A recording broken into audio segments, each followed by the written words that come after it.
Where's the ATM card? Let me handle it. I've got it covered, Donald asserted as I grappled with cancer's onslaught during my hospitalization. His smirk hinted at sinister intentions now that the ATM card was in his possession. Just so you're aware, there's $500,000 in there. Handle it with care, I warned him. The whereabouts of the ATM card weren't random. It was part of a broader strategy. Our marital bond and my trust weren't the sole factors at play. I harbored a meticulous plan to bring Donald to seat crashing down. Upon my return home to retrieve a few items, a divorce application lay on the table. As anticipated, the ATM card had vanished. Operation accomplished. To outsiders, the situation might appear bleak, yet for me, it marked only the initial phase of retribution. My name is Emily, a woman in her 40s, ostensibly a homemaker, cohabiting with Donald, my husband. Initially, our marital voyage was smooth sailing, but soon a tempest brewed, unveiling Donald's true essence. Donald masqueraded as a benevolent, caring spouse during the honeymoon phase of our marriage. However, beyond the initial euphoria, his true colors surfaced. He subscribed to the archaic notion that a wife's paramount duty was to cater to her husband's whims. His verbal assaults became a routine occurrence. A wife must defer to her husband's wishes. You ought to heed your husband's directives. Donald's rhetoric echoed relentlessly. Any deviation from his expectations led to vitriolic diatribes. For instance, he insisted on segregating laundry, prioritizing his garments over mine, disregarding efficiency. Donald adamantly rejected the idea, fearing contamination from my clothes. His obsession with cleanliness extended to our living space. His quarters demanded pristine conditions, any speck of dust prompting immediate rectification. Furthermore, meal times were marred by his capricious palate. Displeasure over a dish's composition resulted in outright refusal to dine. Yet his preferences were an enigma. Even his cherished dishes faced rejection if not aligned with his transient moods. A wife's duty is to cater to her husband's culinary desires. Failure to comply renders you unworthy, Donald's rationale echoed. Yet such demands were untenable. I couldn't endure his petulant outbursts indefinitely. Nevertheless, each lapse exacerbated the domestic tension, further eroding our relationship. I was trapped in a cycle of appeasement and resentment, unable to break free from his demands. This forced subservience exacted a toll. Collapsing mid-chores, I succumbed to unconsciousness, the clatter betraying my fall. As I crumbled, a vigilant neighbor alerted the building manager, who promptly discovered me and dialed for emergency assistance. Rushed to the hospital and slowly drifting back to consciousness, my hopeful whisper, "Let them find nothing amiss," was swiftly shattered. Cancer had stealthily invaded my body. Whether its presence exacerbated my vertigo or not remained uncertain, but the sensation was debilitating, rendering me incapable of remaining upright. A compassionate nurse provided support as I collapsed into a nearby chair. Subsequently, the doctor advised summoning family members. I dialed my parents' number instinctively, only to remember that Mom had departed years ago, leaving Dad in a fragile state, residing with my brother and his wife 3 hours away by plane, a journey impossible in haste. Faced with limited options, I reluctantly reached out to Donald, but my call was met with his unattended voicemail. A futile message lingered in digital limbo as he had meticulously silenced notifications from me, ensuring delayed acknowledgement. Though tempted to venture home myself, medical counsel deterred such recklessness, leaving me resigned to my plight. Hours later, Donald finally responded with a succinct promise. "I'll come to the hospital tomorrow. Wait for me."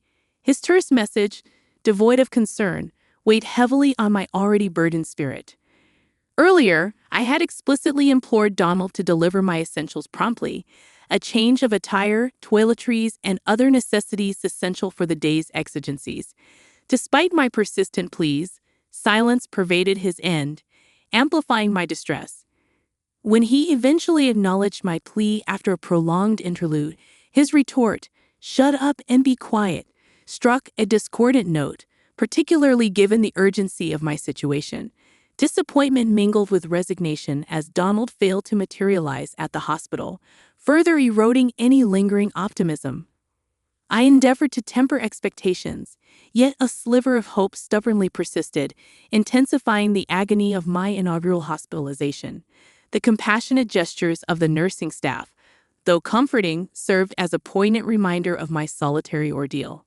True to his word, Donald materialized the following day, his casual observation upon seeing me. "You look healthier than I thought," a stark juxtaposition to the gravity of my predicament. "I expected you to be more frail." His remark ignited a fury within me. "Just set down whatever you have and leave," I spat, my gaze sharp as I angled my head. "I haven't brought anything," Donald retorted, his tone betraying confusion. Why was he even here then? Wasn't he tasked with fetching my belongings? My anger surged, manifesting in a piercing glare. "Then why bother showing up if you haven't brought what I asked for? It's utterly pointless," I snapped, my voice laced with indignation. His response was curt. "I had another errand." Bewildered, I demanded, "Another errand? What could possibly take precedence over this?" Donald hesitated, his demeanor hinting at an impending revelation. "If you have something to say it now," I pressed impatiently, my fatigue from anxiety amplifying my impatience. With an unsettling chuckle, he finally divulged, "Where's the ATM card?" "Let me manage it. Trust me." It clicked. He was here to locate the ATM card, presumably to wrest control of our savings for his own gain. His brazen self-interest, even in the face of adversity, elicited a deep sigh from me, yet Donald remained unperturbed, his smile unyielding as if oblivious to the gravity of the situation. I couldn't endure his presence any longer. It was time to take action. "There's $500,000 in there, so handle it with care," I disclosed, watching as realization dawned on him. $500,000, he exclaimed, a mix of surprise and delight coloring his features. To provide context, both Donald and I were ordinary office workers before marriage, devoid of any fortune. The source of this sudden wealth, stocks. Following a friend's advice, I had delved into stock market investments during my tenure as a housewife, culminating in a windfall. Initially intending to save it for the future, I had harbored reservations about divulging the existence of this sizable sum, fearing Donald's selfish tendencies. However, driven by a desire for retribution against his repeated acts of self-interest, I opted to reveal the money's existence, laying the groundwork for my retaliation. Donald appeared convinced that his machinations were proceeding smoothly, but little did he know, it wasn't going to be as straightforward as he imagined. Thankfully, it was a holiday, rendering the bank's counters inaccessible. With Donald's return to work scheduled for the next day, withdrawing the funds would likely have to wait until evening. This afforded me a window of opportunity to set my revenge plan in motion. After consulting with my doctor and obtaining clearance, I was granted temporary leave from the hospital. Tomorrow would mark the culmination of my vengeance, and anticipation coursed through my veins. True to plan, the following day, I embarked on the pretext of retrieving my belongings from home. Yet my true objective lay elsewhere, despite the fleeting nature of the endeavor. The ache of longing for home was palpable as I stepped across the threshold. Donald absent, the house eerily silent. Within the confines of the living room, 2 documents lay conspicuously on the table: a divorce application and a letter. "Apologies for the haste, but let's dissolve our marriage. Kindly complete and submit the divorce paperwork," the letter implored. A cautious sweep of the shelf revealed the absence of the ATM card, confirming my suspicion that Donald had absconded with it. Ordinarily, the loss of such a substantial sum might evoke dismay, yet a smile graced my lips. "Operation successful," I murmured, the satisfaction palpable. Had Donald been present, my cryptic remark would surely have confounded him. With resolve, I proceeded to fill out the divorce application, gathering the essentials required for my hospital stay. Departing from the home we had shared for years, I ensured to file the divorce paperwork en route, severing the final tether binding me to Donald. Back at the hospital, I braced myself for the challenges ahead, engaging in discussions on various fronts. Later, as I settled into a moment of reprieve, my attention was drawn to a flurry of missed calls from Donald, accompanied by a barrage of messages, all echoing a singular plea: guide me through the withdrawal process. Acknowledging my perusal of the messages, my phone erupted once more. Mindful of my roommate, I retreated to the common area designated for phone calls before returning the call. Emily, at last. I'm unable to access the funds. Please help me navigate this. Donald's tone betrayed a sense of urgency surpassing my expectations. Clearly, the $500,000 held immediate significance for him, yet I harbored no inclination to offer assistance. If you're unable to access it, perhaps it's best to relinquish the endeavor. My retort dripped with cold detachment. An air of desperation infused Donald's response as he implored, "Please, let's not be so callous. We were partners once. Shouldn't we extend each other a helping hand?" The notion of conjugal obligation rang hollow in the face of Donald's blatant betrayal, driven solely by avarice. There existed no compulsion within me to assuage his plea. Your appeal to marital ties holds no weight, Donald. Your intentions are transparent, driven by greed and deceit. I rebutted resolutely, refusing to capitulate to his emotional appeals. Are you encountering difficulties in accessing the funds? I inquired, cutting to the chase. Yes, I'm in dire need of the $500,000. Please aid me. Donald's plea betrayed the urgency of his predicament. Despite possessing the ATM card necessary for accessing the substantial sum, he found himself thwarted at every turn. Concerned that he might have misinterpreted the process, Donald reached out to me for guidance. As I listened to his explanation, his plea for assistance resonated with an uncharacteristic vulnerability, his voice tinged with desperation. The irony of his predicament threatened to elicit a sardonic chuckle from me. Opting to confront Donald with the stark reality, I delivered the crushing blow. Your approach is correct, but the ATM card you possess has been rendered useless. I disclosed. Donald's incredulity was palpable as he interjected. What do you mean?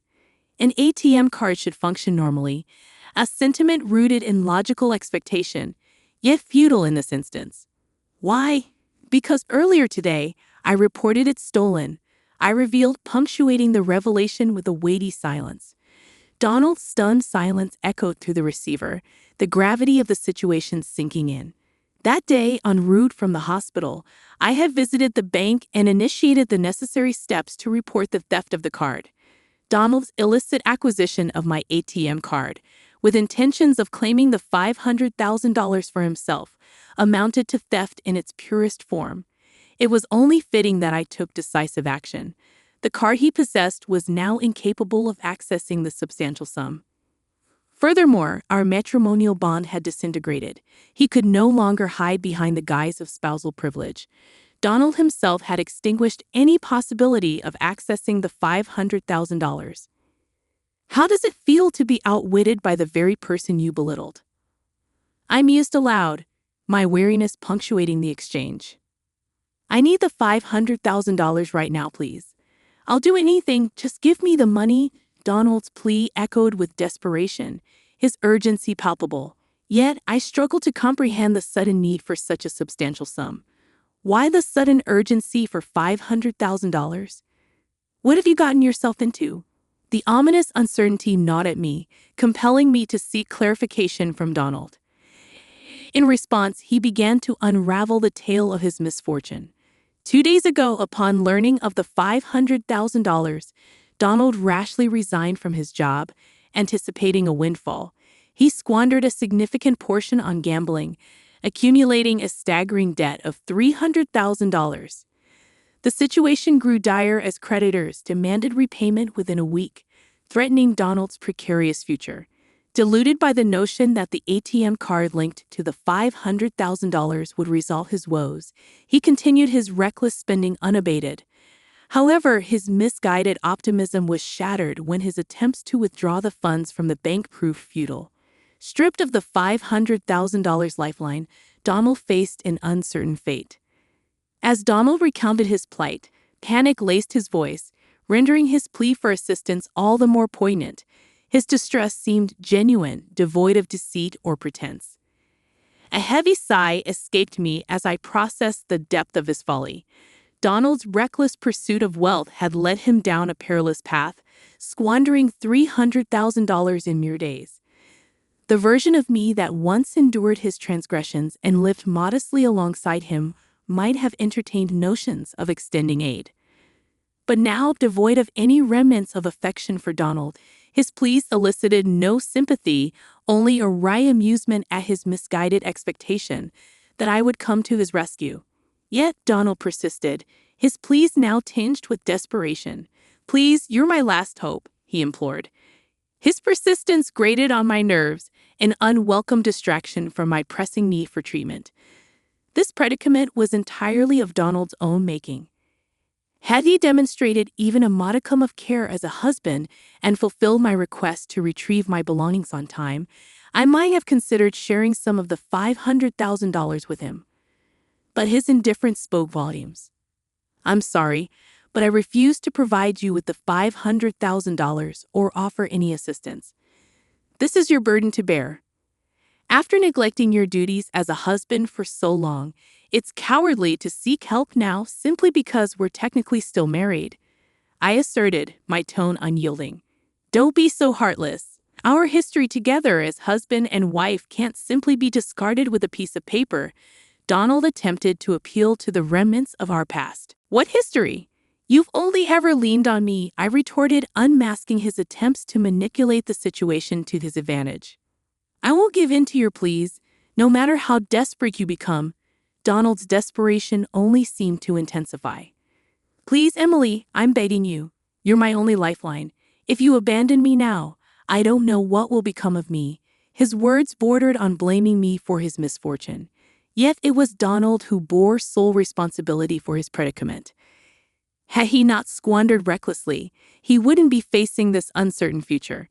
If he hadn't chosen to sever ties with me simply because he believed he had access to wealth, none of this would have transpired.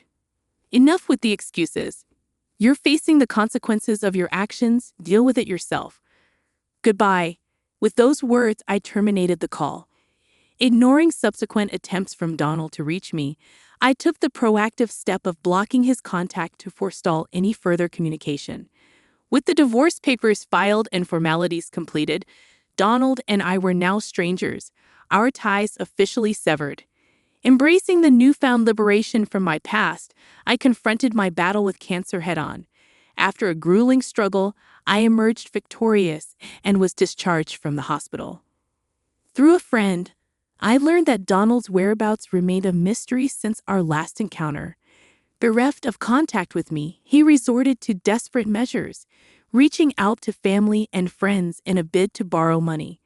However, the exorbitant amount he sought, $300,000, coupled with the urgency of his request, raised suspicions, and he found himself unable to secure any assistance. In essence, he was trapped in a cycle of debt, unable to repay the borrowed sum.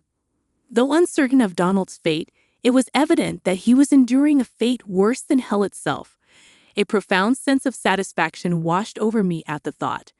As for myself, having triumphed over cancer, I relocated from the house shared with Donald to a new abode, where I commenced working from home, relishing in my newfound independence. Thankfully, my financial stability remained intact. While friends occasionally inquire about my prospects of finding love anew, the harrowing memories of my tumultuous marriage with Donald have dissuaded me from entertaining thoughts of remarriage. I find solace in living freely and contentedly, embracing solitude over the complexities of married life.